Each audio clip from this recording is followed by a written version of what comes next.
Hey everyone, welcome back to the channel. In this video, I will show you how to view the balance sheet for any company on Yahoo Finance.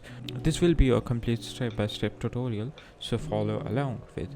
And by the end of this video, you will know how exactly you can do that, how you can find the balance sheet of a specific company.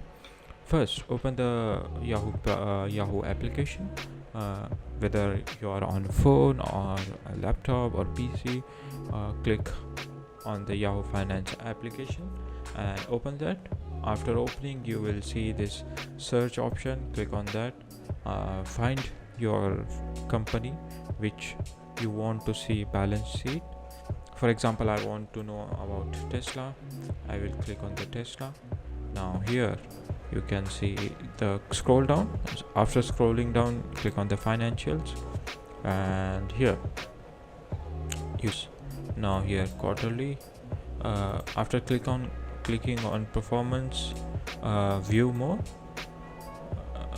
Now here you can see the income statement of the company and also balance sheet of the company. That's it. How you this is how you can see the any company's financial statements or a balance sheet on a Yahoo Finance. If this video finds you very helpful, then subscribe to the channel, and thank for watching.